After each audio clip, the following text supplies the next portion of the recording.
যে নিঃস্বার্থভাবে পাশে দাঁড়ায় তাকেই তো বিপদের বন্ধু বলে। ইরানের উপর ইসরায়েল এবং আমেরিকার আক্রমণের পর থেকেই জ্বালানি সংকটে ভুগছে পুরো বিশ্ব। ইরান তাদের অস্তিত্ব রক্ষার জন্য হরমুজ প্রণালী বন্ধ করে দেয়। এরপর থেকেই বিশ্বের প্রায় 20% জ্বালানি বন্ধ হয়ে যায়। এমন অবস্থায় যুদ্ধবিধ্বস্ত ইরান বাংলাদেশের জাহাজের জন্য হরমুজ প্রণালী খুলে দিয়েছে। এখন থেকে যে কোনো সময় হরমুজ প্রণালীতে আটকে থাকা বাংলাদেশের পতাকাবাহী জাহাজগুলো নিরাপদে হরমুজ প্রণালী পার করতে পারবে। যুদ্ধের মধ্যে বাংলাদেশকে সাহায্য করে যাওয়া ইরানকে আমরা কোনো সাহায্যই করতে পারিনি। এবার বাংলাদেশের জাহাজের জন্য হরমুজ প্রণালী খুলে দেওয়ার পর বাংলাদেশকে নিয়ে বোমা ফাটালো ইরান। কি বলছে ইরানের সরকার? বাংলাদেশের কাছে ইরান কি সহায়তা চায়? বিস্তারিত থাকছে আজকের এই ভিডিওতে, তাই অনুরোধ করছি ভিডিওটি শেষ পর্যন্ত দেখার জন্য।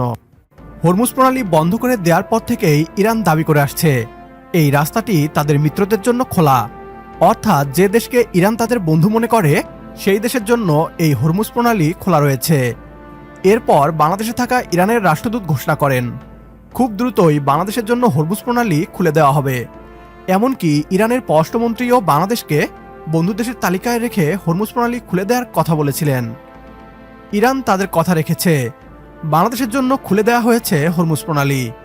বাংলাদেশের 6টি জাহাজ এখন নিরাপদে হরমুজ প্রণালী পার করে বাংলাদেশে আসতে পারবে। এর ফলে বাংলাদেশের মধ্যে সৃষ্টি হওয়া জ্বালানি সংকট কমে যাবে। হরমুজ প্রণালীতে আটকে পড়া বাংলাদেশের পতাকাবাহী 6টি জাহাজকে যেতে দেওয়ার অনুমতি দিয়েছে ইরান। গত বুধবার ঢাকাস্থ ইরানি দূতাবাসে আয়োজিত এক সংবাদ সম্মেলনে দেশটির রাষ্ট্রদূত জলিল রহিমি জাহানাবাদী এ তথ্য জানান। রাষ্ট্রদূত বলেন, আমরা আটকে পড়া 6টি জাহাজের বিষয়ে তেহরানকে জানিয়েছিলাম। ইরানের জাতীয় নিরাপত্তা কাউন্সিল এই জাহাজগুলোকে সহায়তার বিষয়ে অনুমোদন দিয়েছে। তবে আগে বিস্তারিত তথ্য না থাকায় আমরা জাহাজগুলো শনাক্ত করতে পারিনি। তিনি আরও জানান, ইরান সরকারের পক্ষ থেকে জাহাজগুলোর বিস্তারিত তথ্য চাওয়া হয়েছিল। গত সপ্তাহে বাংলাদেশ সরকার সেসব তথ্য দিয়েছে। জাহাজগুলো ছাড়ার প্রক্রিয়া চলমান রয়েছে এবং বর্তমানে বাংলাদেশি জাহাজ চলাচলে আর কোনো সমস্যা নেই উল্লেখ করে রাষ্ট্রদূত বলেন, এই বিষয়ে আমরা সব ধরনের সহযোগিতা নিশ্চিত করব। ইরান তাদের কথা রেখেছে, তবে আমরা এখনও ইরানকে দেয়া কথা রাখতে পারিনি। ইরান বাংলাদেশের কাছে সেনাবাহিনী কিংবা হাতিয়ার চায়নি। ইরান চেয়েছে বাংলাদেশ যেন আমেরিকা এবং ইসরায়েলের আগ্রাসনের নিন্দা করে। আমরা কি ইরানের এই অনুরোধ রেখেছি?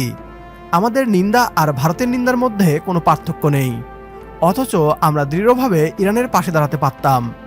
এ নিয়ে ইরান বাংলাদেশের জনগণের কাছে হতাশাও প্রকাশ করেছে। ইরানের পক্ষে বাংলাদেশের আরও কঠোর বার্তা দেওয়া উচিত। একমত হলে কমেন্ট বক্সে ইয়েস লিখে জানিয়ে দিন আমাদের। সেই সাথে ভিডিও শেয়ার করে দেখার সুযোগ করে দিন আপনার বন্ধুদের। পরবর্তী ভিডিও দেখার আমন্ত্রণ জানিয়ে বিদায় নিচ্ছি আজ।